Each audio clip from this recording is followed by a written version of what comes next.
Hello dear students, कैसे हैं आप सभी। तो एक बार फिर मैं क्लास 10th की साइंस का फिजिक्स पार्ट और आपको लाइट में आपने प्रकाश का परावर्तन कंप्लीट कर लिया था, उसी से आगे चलते हैं। तो अब हमारा टॉपिक है प्रकाश का अपवर्तन। तो देखो, प्रकाश का अपवर्तन क्या होता है। तो इसको आपने प्रकाश का परावर्तन समझा था, तो उसी चीज से रिलेटेड है ये। इसे बोलते हैं refraction of light. Refraction of light. तो देखो, रिफ्रैक्शन ऑफ लाइट क्या होता है, प्रकाश का परावर्तन क्या होता है। तो इसके लिए हम समझते हैं, मान लो ये एक माध्यम है, इधर वायु है, क्या है वायु, और इधर एक माध्यम है जिसे हम कहते हैं, मान लो कांच है, क्या है कांच। ठीक है, मान लो ये कांच की एक पट्टिका है। तो जब कोई प्रकाश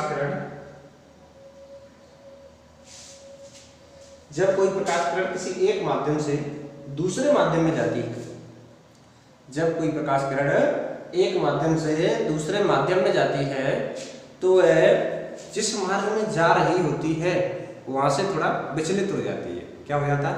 विचलित हो जाती है। इस घटना को प्रकाश का अपवर्तन कहते हैं। बिल्कुल सादा शब्दों में समझ लीजिए आप।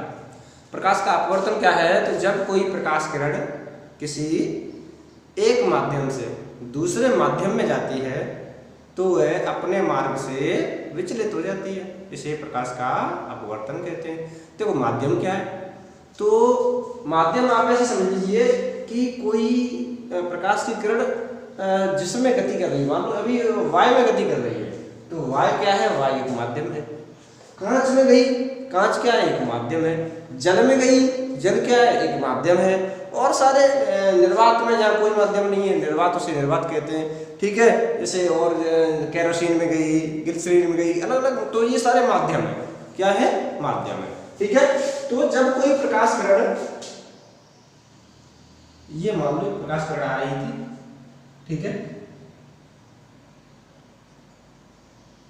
और ये वायु से कांच में गई, तो इसको जाना तो चाहिए था बिल्कुल इधर, इसका मार्ग तो ये है, ये आ रही थी तो इसका मार्ग सीधा ये है, लेकिन ये इधर न जाके ये थोड़ी सी अपने मार्ग से विचलित हो जाती है। क्या हो जाता है? अपने मार्ग से विचलित हो जाती है। इस घटना को प्रकाश का अपवर्तन कहते हैं। ठीक है, रिफ्रैक्शन ऑफ लाइट कहते हैं। जब प्रकाश किरण किसी एक माध्यम से दूसरे माध्यम में जाती है, तो वह अपने मार्ग से विचलित हो जाती है। इस घटना को प्रकाश का अपवर्तन कहते हैं। आशा करता हूं अच्छे से समझ आया होगा। अब बात यह आती है कि सर आपने ये बताया कि विचलित हो जाती है, ठीक है, लेकिन ये किधर विचलित होगी? ये भी तो सवाल आता है, प्रश्न आपके मन में बनता है कि ये विचलित किधर होगी। ये भी तो हो सकता है कि ये उधर विचलित हो, इधर विचलित हो। तो इसके लिए हम समझेंगे। तो देखो, हमने बताया ये वायु जो है, वायु क्या है? मीडियम है, माध्यम है, इसको M1 कहते हैं। ये कांच क्या है? ये भी मीडियम है, M2 कहते हैं। ठीक है, और ये प्रकाश किरण आ रही थी, तो ये कौन सी? आपतित किरण। कौन सी किरण है ये? आपतित किरण। कौन सी किरण है? आपतित किरण। और ये इधर निकल के आ रही है, इसको हम बोलेंगे अपवर्तित किरण। क्या बोलेंगे? अपवर्तित किरण। ठीक है, और ये बीच सीधी लाइन है, इसको हम बोलते हैं अभिलंब। आप जानते हो सब, इसको हम क्या बोलते हैं? अभिलंब। ठीक है, और देखो यहाँ पर ये कोण बन रहा है, इस कोण को हम बोलते हैं आई, और ये जो कोण बन रहा है इसको हम बोलते हैं आर। अच्छा, इस कोण को हम क्या कहते हैं? आपतन कोण। आप सभी जानते हैं, क्या बोलते हैं? आपतन कोण। और इस कोण को क्या बोलेंगे? तो इस कोण को बोलेंगे हम अपवर्तन कोण। हाँ, यहाँ परावर्तन नहीं है, यहाँ क्या है? अपवर्तन कोण। ठीक है, अब देखिए, अब इसको थोड़ा और डिटेल में समझाते हैं। आपने ये बताया कि एक माध्यम से दूसरे माध्यम में जाती है, ठीक है भाई, मान लिया। अब आप हमें ये भी तो बताओ, आपका प्रश्न होना चाहिए कि ये भी तो बताओ ये किधर विचलित होगी, ये अभिलंब के पास आएगी या अभिलंब से दूर जाएगी, क्या कंडीशन है। तो ठीक है भाई, इसके बारे में हम आपको बताते हैं। तो देखो, जब प्रकाश किरण, अब ये माध्यम जो होते हैं ना, ये माध्यम मान लो ये वायु एक माध्यम है, यहाँ से माध्यम है, तो ये माध्यम दो प्रकार के होते हैं, एक सघन माध्यम होगा और एक विरल माध्यम होगा। ठीक है, कौन कौन से, एक होगा सघन माध्यम और एक होगा विरल माध्यम। ठीक है, क्लियर हुआ। माध्यम जो होते हैं एक सघन होगा और एक विरल होगा। तो सघन माध्यम में क्या होगा, विरल माध्यम में क्या होगा, अब उसे समझो। जब प्रकाश किरण तो विरल माध्यम से सघन माध्यम में जाएगी, कहां से कहां, विरल माध्यम से सघन माध्यम में जाएगी, तो वह अभिलंब की ओर झुक जाएगी। क्या कहा हमने, फिर समझो। जब प्रकाश किरण सरल माध्यम से वो विरल माध्यम से सघन माध्यम में जाएगी, तो वह क्या होगा, अभिलंब की ओर झुक जाएगी। जाना चाहिए था सीधा, लेकिन ये अभिलंब की ओर झुक गई।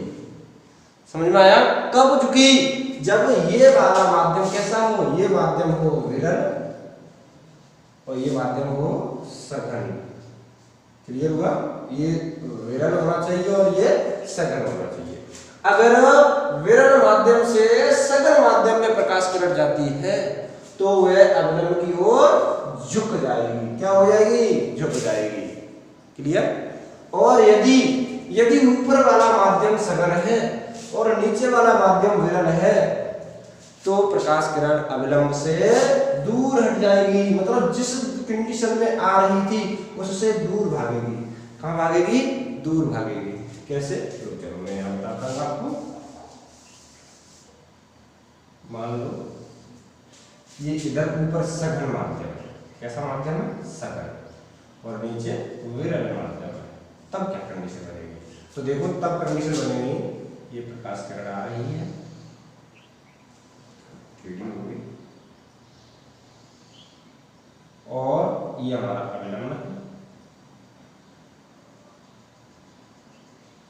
तो प्रकाश किरण जो आ रही है ये जाना चाहिए था सीधा, लेकिन सीधा न जाके ये किधर भागेगी, ये दूर भाग रही है। किधर भाग रही है, दूर भाग रही है।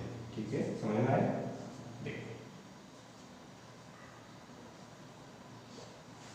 तो यदि प्रकाश किरण सघन माध्यम से विरल माध्यम में जा रही है, तो वह अभिलंब से दूर हट रही है। क्लियर हुआ। यदि प्रकाश किरण विरल माध्यम से सघन माध्यम में आ रही है, तो वह अभिलंब की ओर झुक रही है, और यदि प्रकाश किरण सघन माध्यम से विरल माध्यम में जा रही है, तो वह अभिलंब से दूर जा रही है। ठीक है, देखो सघन का मतलब क्या होता है। सघन का मतलब होता है वह माध्यम जिसकी अणु पास, जिसको हम कहते हैं एक साथ बहुत ही ज्यादा, तो घना या सघन। और विरल का मतलब दूर, विरल का मतलब दूर। अब आप बताओ, आप किसी गली से दौड़ रहे हो और उस गली में बहुत ज्यादा लोग हैं, तो क्या होगा, आपकी स्पीड कम हो जाएगी, धीरे धीरे दौड़ पाओगे भाई, बचा के निकलोगे। और यदि आप ऐसी गली से निकल रहे हो जहां पर लोग हैं नहीं, खाली पड़ा, दूर लोग खड़े हैं, तो आप बहुत तेजी से निकले चले जाएंगे। तो वही से हम समझ लीजिए आप यहाँ, अगर विरल का मतलब है बहुत दूर लोग खड़े हैं, तो आपको आसानी से स्पेस मिल जाएगा दौड़ने के लिए, और आप आसानी से दौड़ जाओगे, तेज दौड़ रहे हो, तेज फास्ट हो जाएंगे। और यदि लोग ज्यादा खड़े हैं, सघन है लोग, सघन मतलब बहुत ज्यादा है, अगर ज्यादा है तो फिर क्या होगा, तो आप लोगों को बचा के दौड़ोगे, तो आपकी स्पीड कम हो जाएगी, तो ये ग्राफ डाउन हो जाएगा, नीचे आ जाओगे आप। ठीक है, इस चीज से आपने अच्छे से समझा होगा। ठीक है, तो देखो फिर मैं बता देता हूँ एक, तो प्रकाश का अपवर्तन है क्या। तो जब कोई प्रकाश किरण, अब ये परिभाषा बना सकते हो आप, जब कोई प्रकाश किरण सघन माध्यम से विरल माध्यम में जाती है, तो वह अभिलंब से दूर हट जाती है, और जब कोई प्रकाश किरण विरल माध्यम से सघन माध्यम में आती है, तो वह अभिलंब की ओर झुक जाती है। ठीक है, समझ में आया। जब कोई प्रकाश किरण सघन से विरल में जाएगी, तो अभिलंब से दूर हट जाएगी, विलंब से सघन में आएगी तो अवलंब की ओर झुक जाएगी। इस घटना को प्रकाश का अपवर्तन कहते हैं। अब आपको बहुत अच्छे से समझ में आ गया होगा, ठीक है। अब हम आपको बताते हैं, देखो तो दो परिभाषा हमने आपको बता दी है और मैं बताता हूँ आपको कि ये सघन और विलंब माध्यम के बाद अब हम इसके अपवर्तन के नियम की बात करते हैं। किसकी बात करते हैं? अपवर्तन के नियम की बात करते हैं। तो नियम क्या होते हैं? तो देखो अपवर्तन के नियम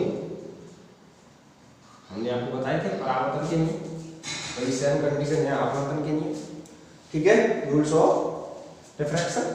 तो अपवर्तन के नियम क्या होते हैं? तो पहला नियम है जो परावर्तन में था वही सेम कि यहाँ पर केवल क्या चेंज होगा, थोड़ा सा देखो, आपतित किरण, अपवर्तित किरण और आपतन बिंदु पर का अवलंब, ये तीनों एक ही तल में है भाई, एक ही तल पे है।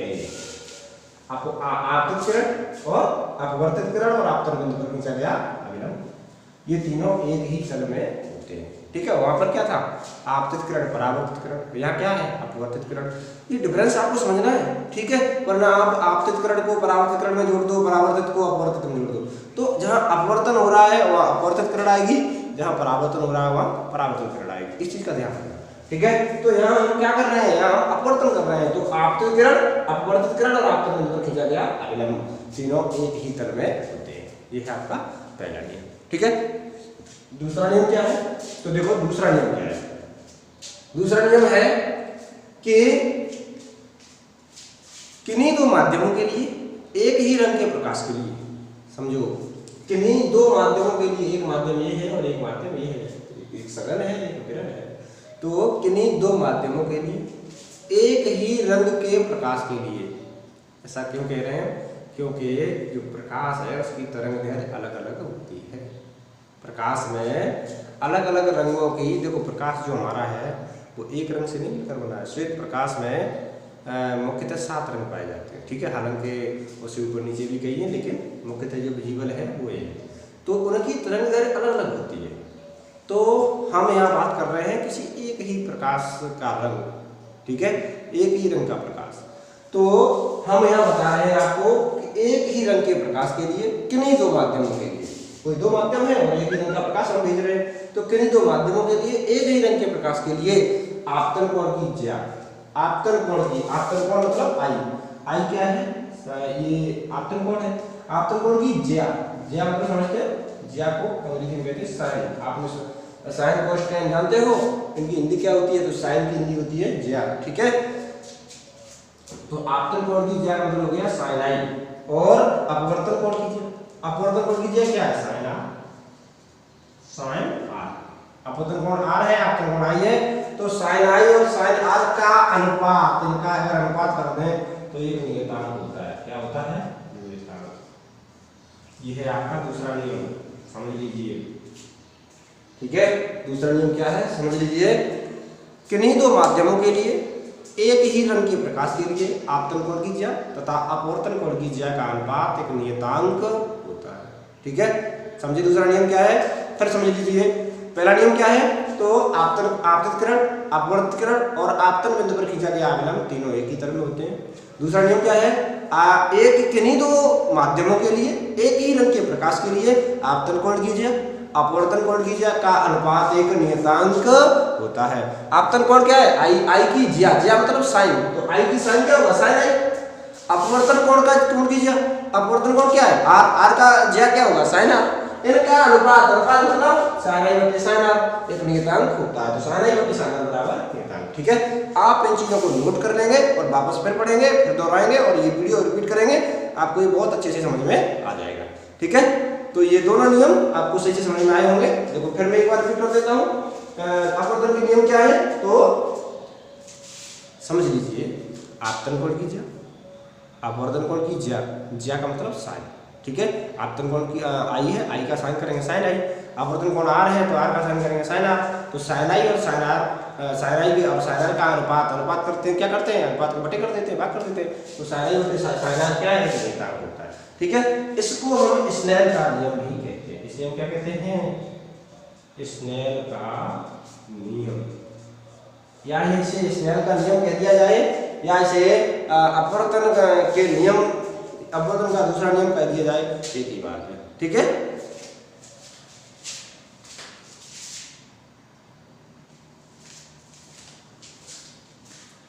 हाँ। तो अब देखो, अब हमारा आपने अपवर्तन समझ लिया, अब हम बात करते हैं अपवर्तनांक की। किसकी बात करते हैं? अपवर्तनांक की। तो देखो अपवर्तनांक क्या होता है, तो हम इसके बारे में वैसे बात करें। हमने बताया था प्रकाश किरण एक माध्यम में गति कर रही है और वो दूसरे माध्यम में जा रही है। तो अब हम ऐसे समझते हैं, ये प्रकाश किरण थी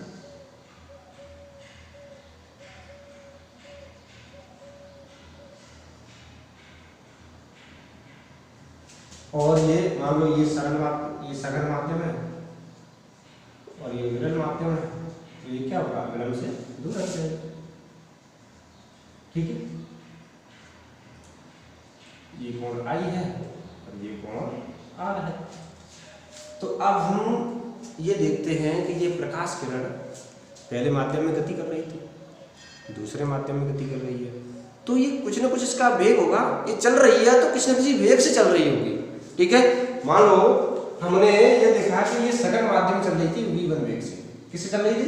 v1 वेग से। और ये विरल माध्यम में चलने लगी है वो v2 वेग से। किस चल रही थी? ये v1 वेग से चल रही थी और इधर v2 वेग से। ठीक है, समझो प्रकाश किरण सघन माध्यम और विरल माध्यम दोनों में गति कर रही है। भाई एक माध्यम से दूसरे माध्यम में जा रही है तो गतिमान है, और गतिमान है तो इसलिए इसका कुछ ना कुछ वेग होगा, कुछ ना कुछ वेलोसिटी होगी इसकी। और वेलोसिटी हमने बनाया कि इस सघन माध्यम में फर्स्ट मीडियम में v1 वेग और द्वितीय माध्यम में सेकंड जो मीडियम है उसमें v2 वेग है। तो इनके मध्य एक संबंध है, इसको हम अपवर्तनांक कहते हैं। क्या कहते हैं? अपवर्तनांक। ठीक है, अपवर्तनांक को हम n से व्यक्त करते हैं। किससे व्यक्त करते हैं? n से। अपवर्तनांक बराबर होता है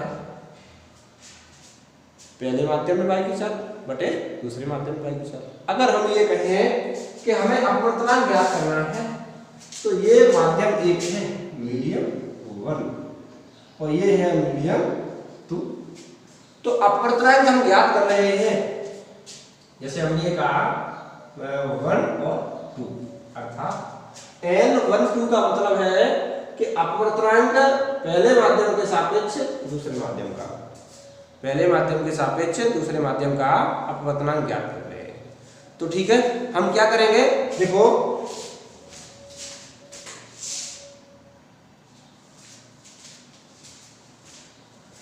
हाँ, तो हम बता रहे हैं n1 2। इसका मतलब क्या होगा? इसका मतलब है कि n1 1 का मतलब है ये जो पहला माध्यम है, 1 का मतलब क्या है? ये जो पहला माध्यम है इसका अपवर्तनांक दूसरे के सापेक्ष, इसको म्यू से भी व्यक्त करते हैं। किससे व्यक्त करते हैं? म्यू से भी व्यक्त करते हैं। और इसको हम ऐसे ही लिख सकते हैं 1n जैसे 1 म्यू 2, या यहाँ इसको लिख सकते हैं 1n2।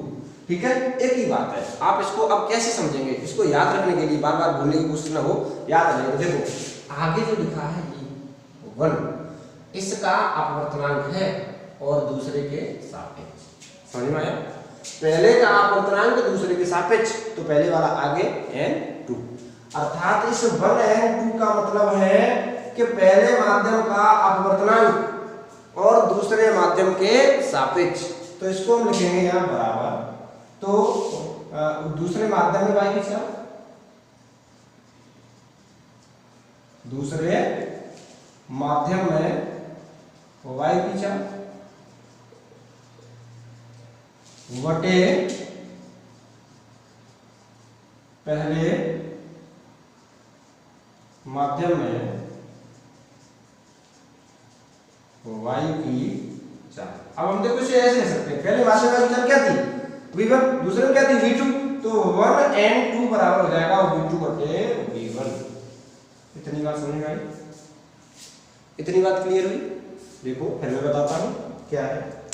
हमने कहा कि हमें अपवर्तनांक ज्ञात करना है पहले माध्यम का, तो पहले माध्यम का अपवर्तनांक अब देखो किसी न किसी माध्यम के सापेक्ष ज्ञात करेंगे। अब अपवर्तनांक भी दो प्रकार का, एक सापेक्ष अपवर्तनांक, एक निरपेक्ष अपवर्तनांक। देखो सापेक्ष क्या है वो बताता हूँ, निरपेक्ष क्या है वो बताता हूँ। यहाँ हम बात कर रहे हैं कि पहले माध्यम के सापेक्ष दूसरे माध्यम का अपवर्तनांक।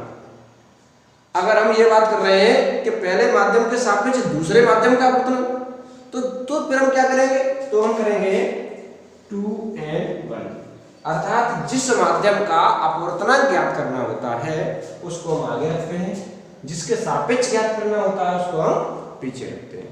और यदि ये ज्ञात करना है तब क्या हो जाएगा, तो देखो दूसरे माध्यम के साथ दूसरे माध्यम का अपवर्तनांक करना है, पहले के सापेक्ष ज्ञात करना है, तो फिर क्या करेंगे, पहले को ऊपर अर्थात v1 बटे दूसरे को नीचे अर्थात v2। समझ में आया?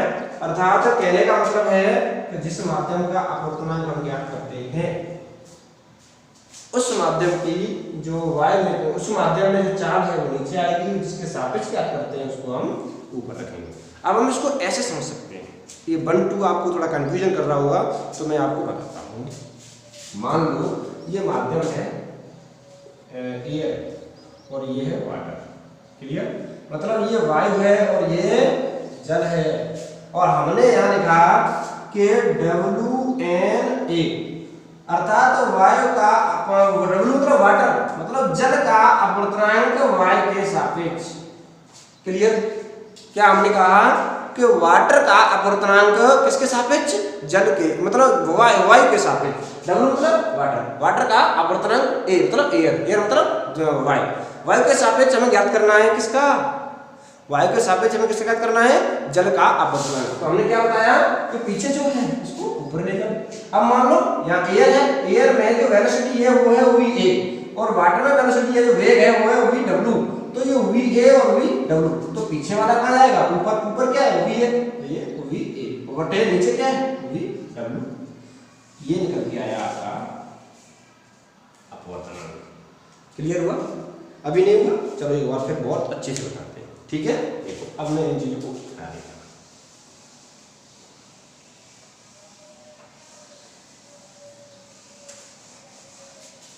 देखो आपने कहा कि सर अच्छे से समझ नहीं आया, कोई नहीं मैं वापस समझाता हूं। देखो हमने कहा कि हमें अपवर्तनांक ज्ञात करना है। क्या करना है, अपवर्तनांक। तो हम क्या करेंगे, चाहे तो अपवर्तनांक को हम म्यू से भी लिख सकते हैं और हम एन से लिख सकते हैं, पर ये समझ लीजिए, आपको म्यू लिखा मिले आप पढ़ना हो जाना, एन लिखा मिले कोई दिक्कत, ठीक है? उसके बाद आपको ये बताऊं कि वो ये पूछे कि किसके सापेक्ष और क्या करना, तो वो कैसे आप लिखोगे या कैसे आपको लिखा मिलेगा। अगर आपके यहाँ लिखा हुआ है 1 and 2, तो इसका मतलब हुआ कि ये अपवर्तनांक कह रहा है कि पहले माध्यम का अपवर्तनांक है दूसरे माध्यम के सापेक्ष। क्या कह रहा है, पहले माध्यम का अपवर्तनांक है दूसरे माध्यम के सापेक्ष। अब ये कोई भी माध्यम हो सकते हैं, जरूरी नहीं है यहाँ पर वायु हो, जल हो, कुछ भी हो सकता है, ठीक है? कुछ भी हो सकता है, बिल्कुल हो सकता है, क्यों नहीं हो सकता। आप देखो जैसे माना हमने यहाँ ऊपर या कांच, क्या है कांच है, और नीचे जल, ठीक है? समझना अच्छे से। यहाँ कांच है ग्लास, तो उसमें जो वेग है वो है VG, क्या है VG, ठीक है? तो VG, इधर नीचे जल है, तो जल में वेग कितना होगा VW, मान लिया हमने, क्या मान लिया। यह कांच है, यहाँ जल है, तो यहाँ हम कांच, अब हमें ज्ञात करना है कि कांच का अपवर्तनांक, किसका, कांच का, ध्यान लिखेंगे G, तो G है ना, यहाँ क्या जल का W, G and W, क्या लिखेंगे G and W, अर्थात जिसका ज्ञात करना है वो आगे, जिसके सापेक्ष ज्ञात करना है वो पीछे, या फिर म्यू लिखना चाहे तो लिख देंगे G म्यू W, ठीक है? क्लियर? हाँ, अब देखो म्यू को हटाते हैं और इसके बारे में बताते हैं, तो इसको मैं वापस लिख देता हूँ, ये है G and W बराबर। अब हम इसको कैसे ज्ञात करेंगे, तो हमने क्या बताया, पीछे वाला ऊपर, तो ये हो जाएगा वाटर मतलब जल में वायु की चाल, तो क्या होगा VW बटे ग्लास में वायु की चाल मतलब VG। क्लियर हुआ? ये देखो निकल के आ गया, बहुत सरल है, समझ में आया? आप देखो हमने आपको बताया था स्नेल का नियम, क्या बताया था कि sin I बटे sin R बराबर नियतांक, यही बताया था, और ये भी एक नियतांक है, तो इसकी क्या आ जाता है n या म्यू, तो sin I बटे sin R बराबर n लिख सकते हैं, या 1 and 2 भी लिख सकते हैं, या म्यू भी लिख सकते हैं। ये इस तरीके से हम लिख सकते हैं। ठीक है, ये स्नेल का नियम है। ठीक है, ये भाई ये नियतांक है, नियतांक क्या है, n है, नियतांक है, तो इसके बराबर कर सकते हैं। ठीक, ये अच्छे से समझ में आया होगा आपके, आशा करता हूँ बहुत अच्छे से समझ में आया होगा। अगर आता है तो बताइए जरूर।